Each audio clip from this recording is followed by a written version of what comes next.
Om Swastiastu. Om Swastiastu. Punapi Gatra, Sematon KPPAD Bali. Becek dan kali ini kita bersama dengan komisioner bidang pendidikan untuk KPPAD Podcast. Punapi Gatra, Pak.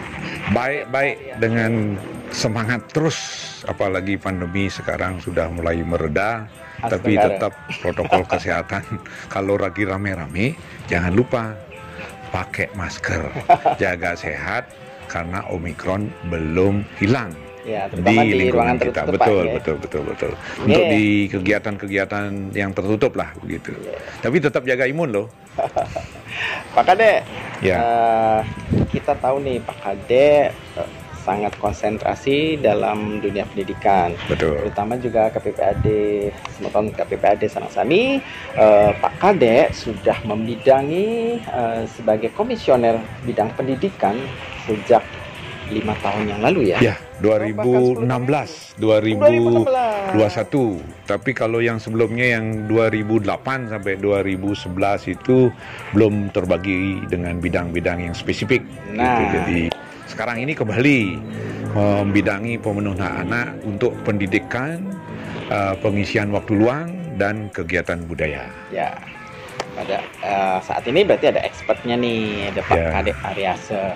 Nah, sekali wau kita sudah mengetahui bahwa Pak Kade adalah komisioner sebagai bidang pendidikan. Betul. Nah, dan saat-saat ini nih, di bulan-bulan ini seluruh Indonesia pastinya ada kegiatan yang namanya PPDB. Ya, jadi agak susah untuk menyebutkan. Ya, nanti jadi ada expertnya nih. Nah, yang ingin yang tanyakan nih mewakili Sematon Sanangsami. Betul. PPDB itu sesuatu yang sangat populer. Betul. Tentunya dari tahun ke tahun. Dan sebagai komisioner bidang pendidikan nih, dari 2016 sampai sekarang, adakah perkembangan atau sudah hanya pasti stagnan atau ada perubahan baru, lebih yang jelas gitu? Setiap proses ada perubahan. Ya, harapan kita semua perubahan menuju lebih baik. Dan kita bercerita dari dulunya sebelum mengenal PPDB, yaitu penerimaan peserta didik baru, itu macam-macam namanya.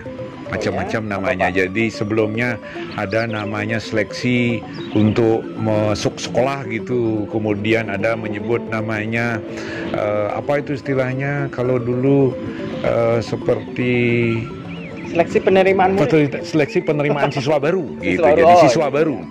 Jadi modelnya sekarang peserta didik karena mengacu kepada Undang-Undang Sistem Pendidikan Nasional kita, yang ada adalah peserta didik dan pendidik gitu. Jadi pendidik itu guru. Jadi peserta didik adalah yang mengikuti kegiatan pendidikan di semua jenjang satuan pendidikan. Ya. Betul.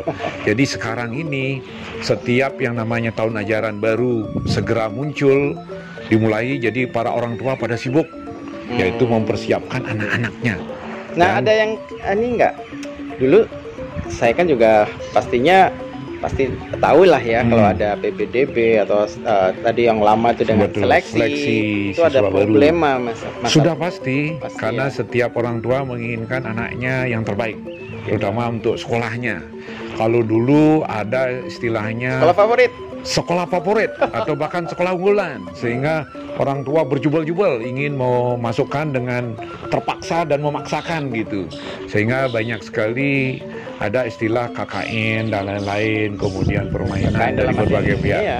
Dalam arti ada orang-orang yang memasukkan dan lain-lain, sehingga banyak orang-orang yang kadang-kadang mungkin secara kualitas tidak betul-betul memadai, tapi bisa masuk ke sekolah unggulan. Tapi memang yang betul-betul seleksi mereka dengan persiapan tes dan lain-lain, mereka memang betul-betul mengikuti proses itu dan berkualitas, sehingga memang betul-betul ada beberapa sekolah ada dilema tentunya dilema bagi setiap anak yang mungkin secara kualitas tidak siap, ya tentu mereka ikut dulu bersaing, tapi pada akhirnya mereka dengan berjiwa besar menerima di sekolah swasta. Kalau dulu orang berjiwa besar, kalau saya tidak masuk nilainya atau tidak masuk ranking dalam tes, mereka akan menerima dengan jiwa besar. Sekarang ini terus berproses, akhirnya ada sistem yang diharapkan bisa mempermudah begitu kan, mempermudah. Ini menutup celah-celah yang tadi. Betul, pasti pertimbangan pemerintah pasti juga ingin menghasilkan kualitas yang tetap baik, terjamin, tapi juga memenuhi unsur yang sesuai dengan yang tersurat dalam undang-undang maupun Pancasila kita, rasa keadilan. Tentu hak setiap orang, dan ini juga sesuai dengan Undang-Undang Perlindungan Anak. Jadi hak setiap orang mendapatkan hak pendidikan. Jangan sampai ada diskriminasi. Kok hanya orang-orang pintar yang boleh sekolah di sekolah favorit dan lain-lain. Dan ini tentunya dalam setiap proses pasti ada gejolak dan lain-lain ya.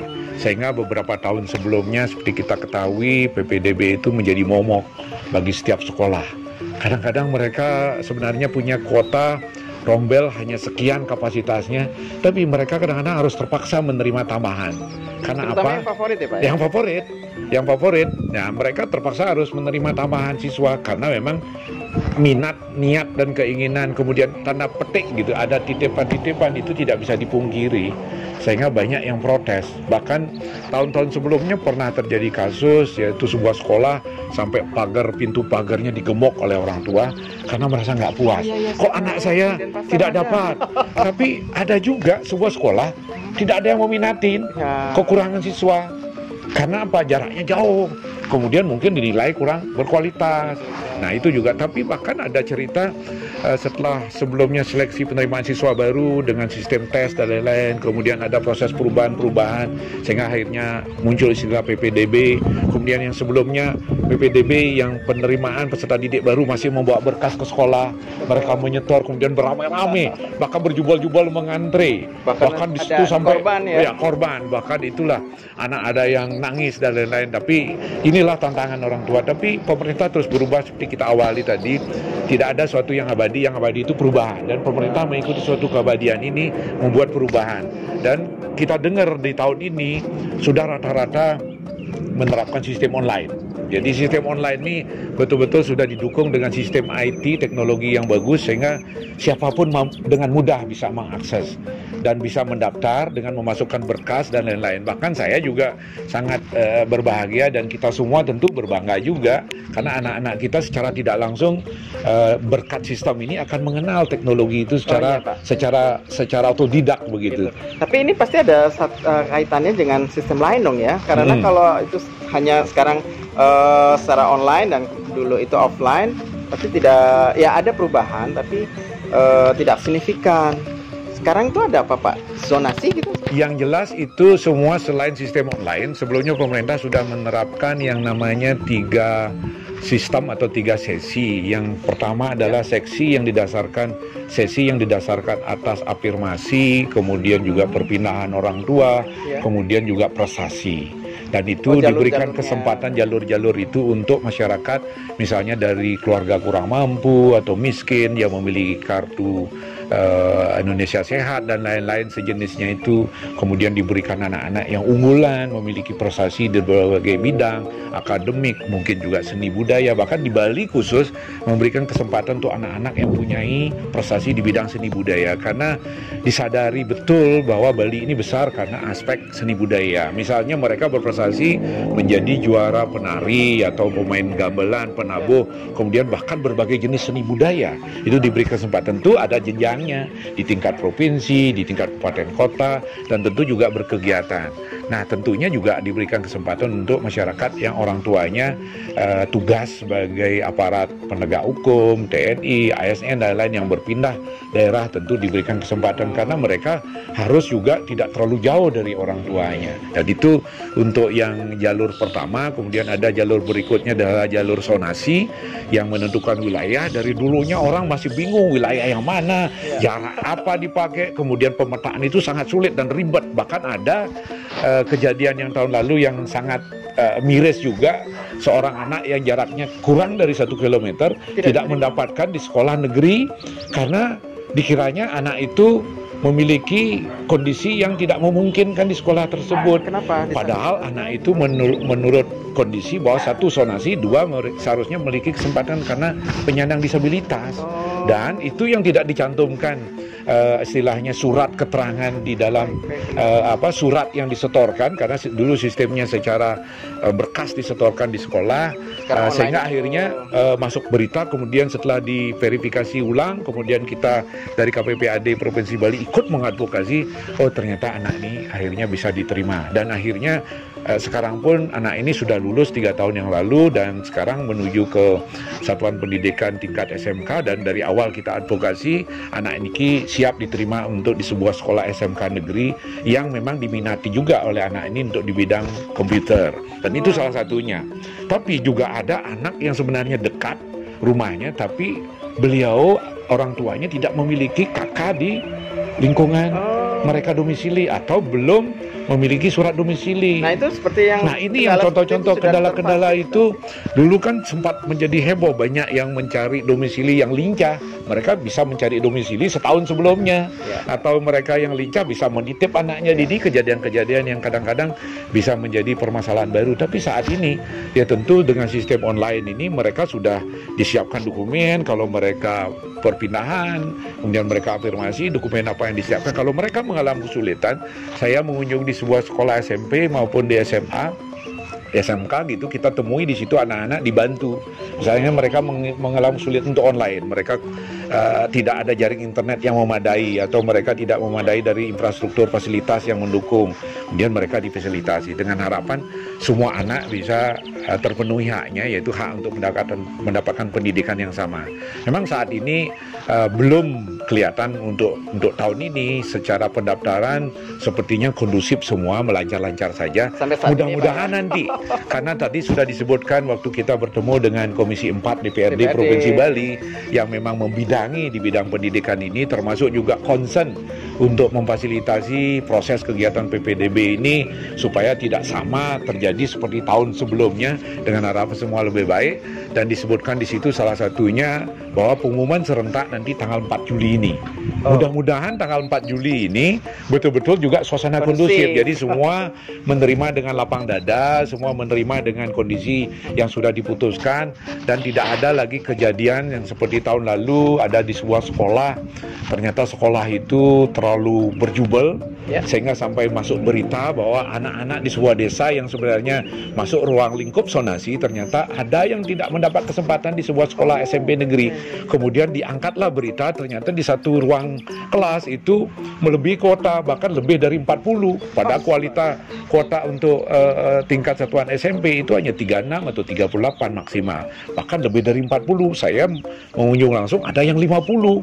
Dan bahkan di tempat duduknya mereka 3 kursi, 3 meja, duduknya berempat. Nah, bagaimana mereka belajar efektif? Sehingga kita tetap mengingatkan semua pihak, terutama untuk pihak sekolah, betul-betul mempersiapkan segala sesuatu disesuaikan dengan kuota, kemudian sesuai dengan kapasitas dan lain. Kemudian kalau mengalami kendala agar dikondisikan, dikoordinasikan, dikomunikasikan dengan berbagai pihak dari Disdikpora, kemudian Disdik di kabupaten kota, agar anak-anak kita betul-betul nyaman, aman, dan mendapatkan pelayanan dan pemenuhan hak pendidikan sesuai dengan ketentuan undang-undang maupun sistem pendidikan nasional kita, dan mereka betul-betul selain merdeka belajar, bahagia belajar di setiap sekolah itu. Itu adalah aspek pelindungan anak yang kita dorong. Oke, itu juga sekaligus jadi harapan Bapak ya. Betul, harapan kita semua. Betul.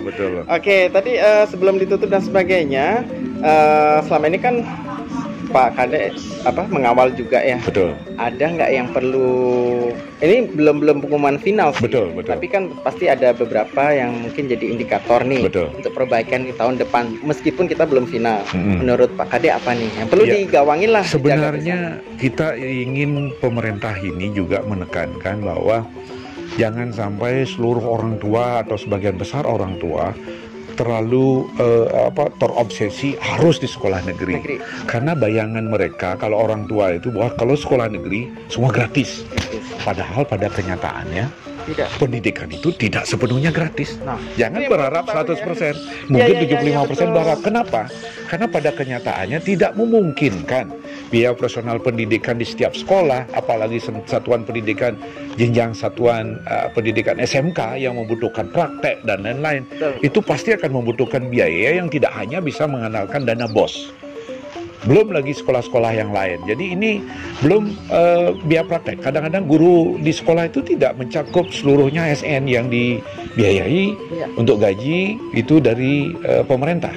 Dan mereka harus dibayar tenaga honor, tenaga kontrak di setiap satuan pendidikan pasti ada. Jadi sebaiknya gimana, Pak? Sebaiknya memang mari kita tingkatkan kesadaran pemahaman bahwa pendidikan itu tidak sepenuhnya akan menjadi tolak ukur masa depan seorang anak. Yang menentukan masa depan seorang anak itu adalah diri anak itu sendiri, orang tua, keluarga, dan lingkungan masyarakat. Karena pendidikan itu tidak hanya melulu di pendidikan sekolah, di pendidikan formal. Pendidikan itu bukan hanya pendidikan akademis, tapi juga pendidikan yang menyangkut skill atau apa istilahnya kepribadian dan lain-lain. Dan ini tidak melulu di sekolah negeri. Dan tentu kita harapkan juga orang tua sadar kalau anaknya punya potensi dan sosial ekonomi keluarga dan orang tua mencukupi, kenapa nggak disekolahkan swasta? Yang tentunya juga expert di bidang masing-masing. Expert di bidang yang sesuai dengan diminati, tentu berdasarkan atas kemampuan. Dan tentu itu bisa melihat karena tingkatan sekolah swasta juga banyak yang tinggi, yang menengah, yang sedang juga. Dan ini kita harapkan ada kesadaran untuk itu. Jangan sampai ekonominya udah bagus ikut-ikutan memborong di sekolah negeri. Jangan sampai kuota untuk keluarga masyarakat kita yang miskin yang betul-betul butuhkan uluran tangan pemerintah, bantuan pendidikan murah, itu malahan tidak mendapatkan kesempatan. Inilah yang sebenarnya kita dorong. Selain memang aspek bagaimana kita memenuhi hak pendidikan anak yang betul-betul sesuai dengan potensi dan keinginan anak. Karena pada kenyataannya dulu pernah ada cerita di sebuah sekolah negeri favorit di Denpasar, seorang anak dari seorang pejabat itu dipaksakan supaya bisa sekolah di situ.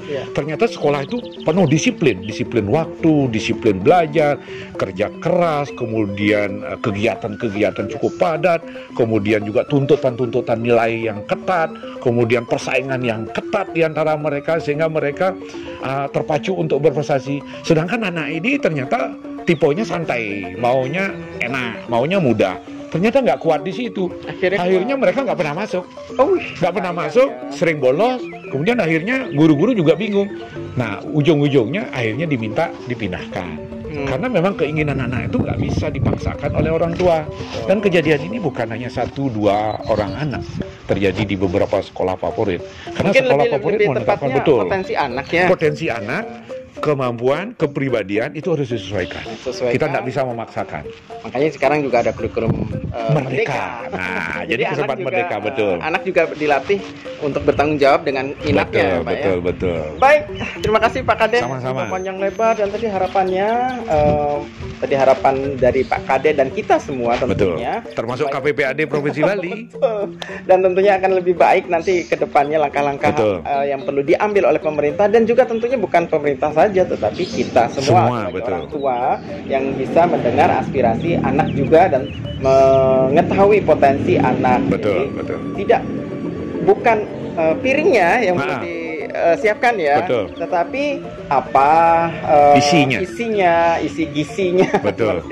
Semua itu menunya kembali dari kita, yaitu orang tua bersama anak. Kemudian dari anak itu akan menentukan pilihannya. Karena dengan demikian kita juga artinya mendengar pendapat anak sebagai salah satu hak anak dalam perlindungan anak selain hak pendidikan, hak kesehatan, dan hak untuk hidup. Ya, itu yang terpenting kita di KPPAD. Sekali lagi terima kasih Pak Kade. Sama-sama. Dan semoga kita semua mendapat istilahnya pengalaman yang lebih baik lagi di tahun-tahun yang mendatang. Dan diharapkan nanti waktu pengumuman nih 4 Juli semua aman. Dan semuanya puas. Ya, menerima dengan meskipun keadaan. tidak ada yang tidak bisa ya, tapi kita harus berbesar hati seperti Pak Kade bilang. Oke, sampai di sini perjumpaan kita. Tentunya kita ketemu lagi di lain kesempatan dan kami dari KPPAD mohon pamit dan kita tutup dengan para Santi. Om Santi Om.